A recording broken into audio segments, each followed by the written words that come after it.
manusia kepada Allah, dan aku percaya dengan dikau dan tiada aku benarkan akan dikau melainkan kau tunjukkan mukjizat depan mata aku. Ni Arab Badui pula.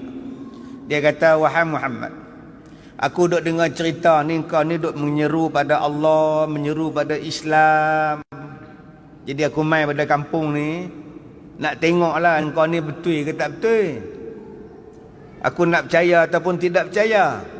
Tapi aku akan percaya bila kau tunjukkan pada aku mukjizat depan mata aku ni, baru aku percaya. Tu dia tuan-tuan. Ni zaman Nabi Muhammad minta macam itu. Nak dalil, nak dalil, nak dalil. Macam sekarang lah Isra' Mi'raj, orang tanya nak dalil. Macam mana manusia biasa pernah naik ke langit? Macam mana Ustaz? Nabi Muhammad tu manusia biasa, macam mana naik ke langit? Roketnya mana? Saya cakap yang manusia biasa tu, abang, Nabi bukan manusia biasa.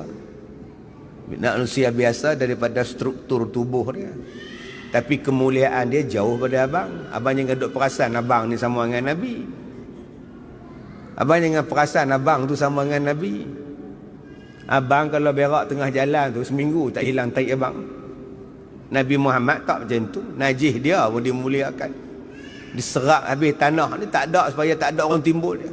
Bayang Nabi Muhammad pun orang tak pijak. Abang ni bukan setakat bayang orang pijak. Cuba abang tidur dengan abang orang pijak. Nabi Muhammad bukan macam kita. Dari sudut kemuliaan, daripada segi kemanusiaan ni samalah. Surah An-Nisa ayat 1. Ya ayyuhan nasu taqu rabbakum. Wahai manusia, bertakwalah kamu pada Tuhan kamu. Yang mana kamu ni asal daripada manusia yang sama, yang satu. Min nafsin wahidah. Maknanya daripada segi sifat kemanusiaan sama. Rasulullah sakit, Rasulullah seronok, Rasulullah sedih, Rasulullah wafat, macam kita. Tetapi daripada kemuliaan tak sama. Nabi Muhammad dapat wahyu. Bukan apa yang dia cakap, yang dia buat tu saja-saja. Wahyu bimbing dia. Jangan duk sama pula. Nabi Muhammad pun buat dosa pula. Dosa apa bendanya? Nabi Muhammad pun lupa. Lupa apa ke bendanya? Lupa tu pun sebab nak ajar orang. Nabi Muhammad pun ada masa tak menunaikan janji. Bila? Hang yang tak tunai janji, kata kat Nabi Muhammad. Dia yang tak tunai janji, pergi tuduh Nabi Muhammad tak tunai janji, nak bawa pergi haji. Ingat Nabi Muhammad tu package umrah ke apakah? Pakai Dr. Sadai kat KLIA tu. Jangan cakap macam itu. Kita ni kalau nak pergi ke mana-mana, ada lah. Tapi Nabi Muhammad tu kalau dibawa ke langit sekalipun, itu kemuliaan untuk dia. Sebab yang bawa tu bukan Nabi. Yang bawa tu Allah. Subhanallazi asra bi'abdihi laylan minal masjidil haram. Yang kedua, Pak siapa yang hari ni orang duk bertanya Isra' Mi'raj ni, dia duk tak apa nak percaya. Sebab dia bayangkan tadi serupa.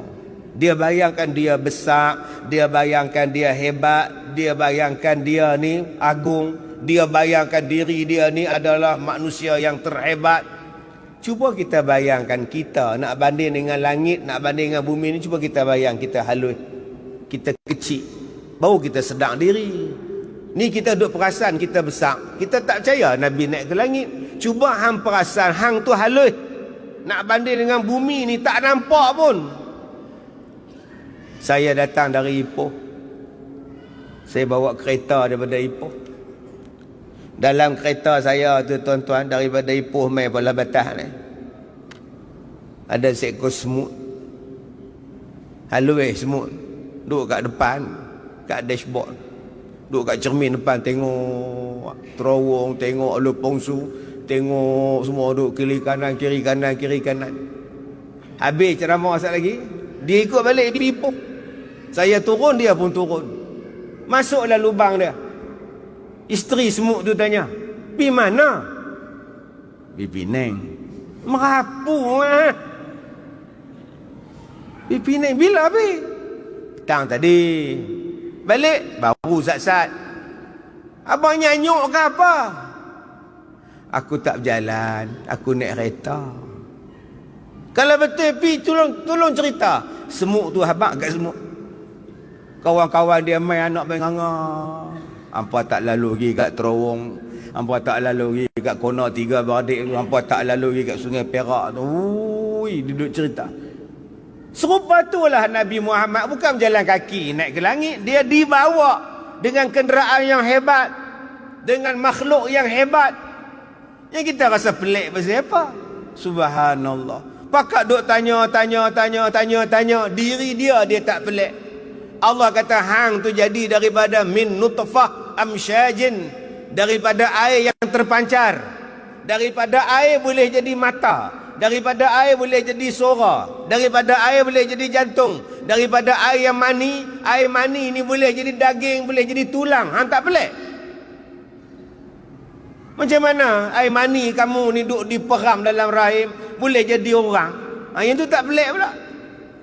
Apa tuan-tuan? Subhanallah, dia tak perasan diri dia tu pun tanda-tanda kepelikan, tanda-tanda kekuasaan Allah ada pada diri dia. Jadi daripada air yang hina. Air yang hina ni bukannya najis. Jangan tuan-tuan tanya pula, ustaz, air mani ni najis tak? Dia kata air yang hina ni mana tak laku. Bukannya hina tu najis. Tuan-tuan pergi pasal malam tu, air bandung, air lecikang, soya bean, air mani dalam balang, agak-agak luar dah air mani. Tobatlah hom tak luar. Mana faham? Tak faham tu tak? Pasal apa tak luar? Orang tak mau beli. Itulah nilai kita. Kita ni tak ada nilai, orang tak mau. Tapi Allah yang angkat darjat kita. Allah yang angkat. Fi ahsani taqwim. Allah naikkan darjat kita. Tak boleh lawan binatang, tak boleh lawan gunung dengan kita, langit pun tak boleh lawan dengan kita. Kemuliaan yang Allah bagi pada kita, jadi khalifah atas muka bumi ini. Dia duduk petikai Nabi Muhammad naik ke langit. Baik tuan-tuan yang dirahmati Allah. Jadi datanglah Arab Badui ni, dia tanya, saya akan beriman pada engkau, kau tunjukkan dulu pada saya mana dia mukjizat engkau. Nabi tanya, hang nak apa? Hang nak apa? Kata Arab Badui tadi, engkau suruh akan pokok kurma yang kering ni. Maka datang ia pada dikau, dan ada di hantapan mereka itu satu pokok kurma yang sudah kering, lagi sudah lama. Dia kata, wahai Muhammad, kalau betul kau Rasul, panggil pokok kurma ni mai sini. Mai berjalan kat kita. Pokok kurma kering. Maka Nabi pun berkata kepada Arab Badui tadi, kamu pergi kat pokok tu, kamu cakap dekat dia, Muhammad memanggil dikau. Cakap dekat pokok tu, Muhammad panggil. Maka pergilah dia berkata, hei pokok kurma, perkenankan olehmu akan Muhammad bahawa sesungguhnya dia memanggil dikau. Dia pergi kat pokok kurma tu, dia kata, hei pokok kurma, Rasulullah panggil. Apa jadi lepas tu? Maka bergerak-geraklah pokok kurma itu daripada pihak yang kanannya. Akar belah kanan dia bergerak, dah bergerak, akar belah kanan dia duduk di atas. Saat lagi pula bergerak-gerak pula sebelah kiri, tercabut akarnya yang sebelah kiri. Dan pokok tadi tuan-tuan berjalan mi kat Nabi. Ni nama dia mukjizat. Pelik tak? Pelik apa? Mukjizat memang pelik. Yang tak tercapai pada akal. Dan dia berlaku kepada Nabi-Nabi sallallahu Nabi-Nabi. Ya, termasuklah Nabi kita Nabi Muhammad sallallahu alaihi wasallam. Memang benda pelik. Benda pelik kan ada 5. Benda pelik kan ada 5. Pertama, irhas. Benda pelik yang berlaku kepada bakal-bakal Nabi. Waktu dia kecil, waktu belum diangkat menjadi Rasul. Nama dia irhas. Nabi Isa bercakap dalam buayan. Wa yukallimun nasa fil mahdi wa kahla. Bercakap dalam buayan. Nabi Isa tu bercakap lah. Itu nama dia irhas. Nabi Muhammad ni lahir tuan-tuan, tutup segala api yang disembah Majusi 1000 tahun. Nabi Muhammad dilahirkan, cahaya ni naik ke langit. Tu nama dia irhas. Nabi Muhammad dibelah dada dia waktu kecil. Tu nama dia irhas. Yang kedua, benda pelik yang kedua yang berlaku, nama dia mukjizat. Iaitu perkara yang berlaku kepada Nabi setelah dilantik menjadi Nabi.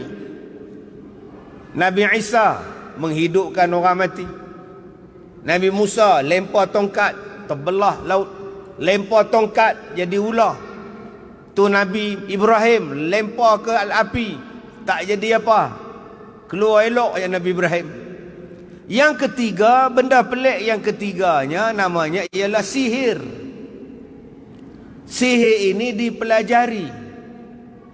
Sihir ialah benda yang dipelajari. Boleh pukau orang. Duduk elok-elok dia pukau. Kita tak ingat. Sihir ni dia buat satu amalan sihir. Okey, dia gantung benang tu jatuh. Pengsan Haji Bahril. Buat lari tu anak Haji Bahril. Tu nama dia sihir. Dia boleh jadikan lauk tu jadi ulat, tutup kedai tu. Ada yang jadikan perut besar, merenin perut, pecah perut dia. Doktor tak tahu sakit apa. Tu nama dia sihir. Yang keempat namanya karamah. Kemuliaan yang Allah Ta'ala bagi kepada kekasih-kekasih Allah. Nama dia wali. Wali. Ini nama dia karamah. Dia mari, kita jumpa dia, dia mari. Dia tengok kita tu. Terus dia cakap, kita ni kalau tak sembahyang subuh, tak ada makna hidup. Allah, kita kata. Aku tadi tak sembahyang subuh. Dia pula cakap, kita ni kalau tak sembahyang subuh, apalah makna hidup kita. Dia ni kata kat aku kan. Macam mana dia tahu aku tak sembahyang subuh? Tu Tok Wali tu. Okey, tu Tok Wali. Saya jumpa dah dulu tuan-tuan. Orang ni pakat main jumpa dia. Budak ni 4-5 tahun tak boleh bercakap. Tak boleh bercakap. Mak datang jumpa dia. Pak datang.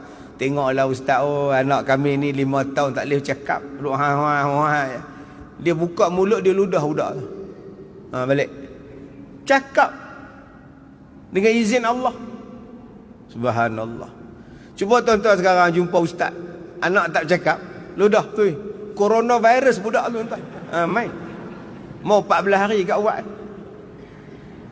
Tuan-tuan pergi ke kampung Tualang Sekah di Malin Nawar, Perak. Saya mengajar di sekolah lama tuan-tuan. Di situ ada satu surau besar dan dikelilingi oleh 7 buah surau yang lain.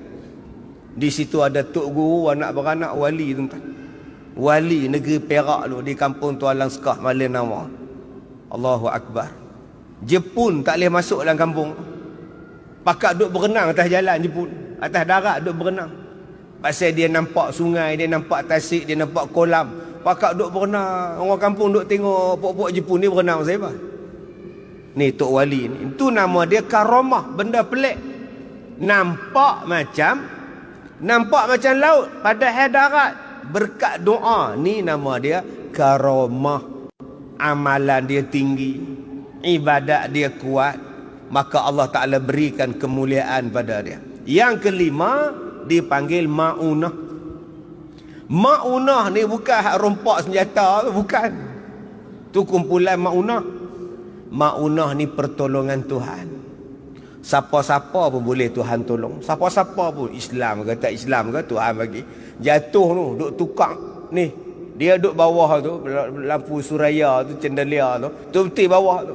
Jatuh pula dah lampu tu, tak mati entah. Elok duk bersila dalam lampu tu. Bomba duk keluar lampu tu, sihat. Tak luka encik, tak luka apa? Tak ada apa. Yang dia duduk bawah lampu tu. Sekali tu je lah. Jangan duk sebut pula aku kalau jatuh apa aku tak mati. Jangan buat aku buat. Jatuh itu kebetulan. Nama dia ma'unah, pertolongan Tuhan. Macam budak tsunami dulu yang di Sri Lanka. Rumah dia kena tsunami, dia duduk di atas tilam. Ombak tsunami duk bawa ke hulu ke hilir tak mati budak tu tuan. Punya jauh kena hanyut tu. Duduk atas tilam tu, budak kecil ni. Sampai sekarang duduk hidup lagi. Tu nama dia ma'unah, pertolongan Tuhan. Sekali tu sajalah, bukan tiap-tiap kali banjir tak mati. Jadi faham betul-betul. Okey, sama ada irhas dah tak ada. Mukjizat tinggal Quran je lagi dah. Jangan siapa kata pula saya ni mukjizat tak ada lah, tinggal Quran dah. Nabi dah tak ada. Dua ni tak ada lah, tinggal Quran mukjizat ni. Yang ketiga, benda pelik, mungkin sihir, mungkin karamah, mungkin maunah. Kalau berlaku benda pelik, kalau tuan-tuan pergi jumpa orang, ustaz saya jumpa satu orang ustaz, dia pegang lampu ustaz. Dia pegang macam ni ustaz, menyala lampu apa? Torchlight ke apa? Ada lampu ni nyala ustaz. Terror ustaz. Tak terror apa, dia ada wayar. Dia ada wayar kat kasut dia. Bila dia tekan wayar tu menyala. Yang tuan-tuan bodoh percaya siapa? Tu bukannya maunah, tu nama dia silat mata. Kita yang bodoh duk percaya. Dia pegang benda magnet, badan dia ada elektromagnet, dia ambil sudu, dia melekat garpu semua. Gini melekat sudu garpu. Dia ada magnet kat badan dia. Tuan-tuan pula percaya semua. Ilmu apa? Ilmu apa? Ilmu kelentong nama dia. Banyak orang hari ni percaya tuan-tuan. Saya sakit ustaz, Tok Bomo tu dia ambil telur. Dia bila pecah ustaz telur tu dalam mangkuk ustaz, Allah ustaz, kat nak abang ustaz, ya Allah, naik bulu roma sampai lah naik bulu roma ustaz. Jumpa apa? Jarum. Darah ada, nanah badan lah tu, dia siapa yang buat saya tak tahu lah. Telur tu abang, dia suntik abang, oi. Dia suntik, dia bubuh darah, dia bubuh jarum, dia bubuh lilin tutup.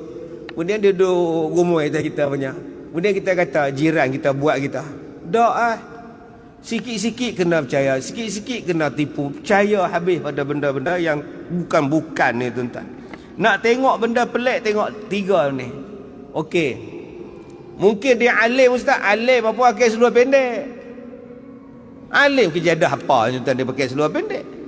Tak payah duk percayalah, maknanya dia bukan karamah, dia pun tak tutup aurat. Karamah kejadah apa? Sama ada dia ni ialah sihir ataupun maunah. Di situ saja yang kita kena tengok. Kalau kita bertemu dengan perkara-perkara yang pelik di dalam kehidupan kita ni. Baik, maka bila pokok tadi ni dipanggil, bergerak-geraklah pokok tadi, maka tak kalah hampir kepada dia, memanggillah dia, assalamu alayka ya Nabi Allah. Pokok bagi salam. Nabi menjawab, wa alaikassalam. Maka bila tengok saja pokok cakap siap jalan lagi, apa kata badui tadi? Asyhadu an la ilaha illallah wa annaka rasulullah.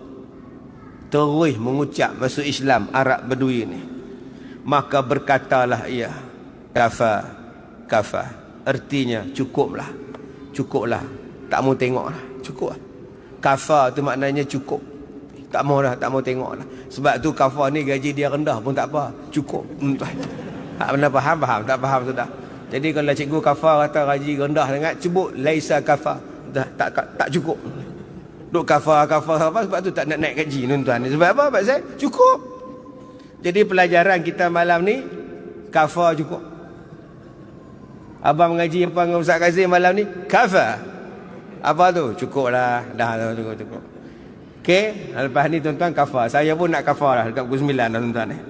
Baik, kemudian menyuruhlah oleh Nabi SAW tadi, disuruhnya pokok tadi balik ke tempat dia. Pokok tadi reverse ghostan balik, masuk balik, duduk diam cokoh terus itu. Ini nama dia mukjizat. Maka Arab Badui tadi kata, ya Rasulullah, aku minta daripada engkau ya Rasulullah satu mukjizat yang orang lain tak pernah minta. Dan kau perkenankan pada permintaan aku ya Rasulullah. Orang lain tak pernah minta mukjizat macam ni, tapi saya minta. Dan kau perkenankan ya Rasulullah. Maka izinkanlah olehmu, wahai Rasulullah, aku nak sujud di belakang engkau. Tiap-tiap kali sembahyang aku nak sujud, sebab kau dah perkenankan permintaan aku. Punya sayangnya tuan-tuan, Arab Badui ni pada Nabi SAW. Kalau boleh dia nak sujud pada Nabi, lepas sembahyang nak pergi sujud kat Nabi pula. pasal Nabi ni bagi Islam kat dia, Nabi ni tunjukkan mukjizat pada dia, dia rasa besar pada Nabi ni, maka dia nak muliakan, dia nak sujud Rasulullah. Apa jawab?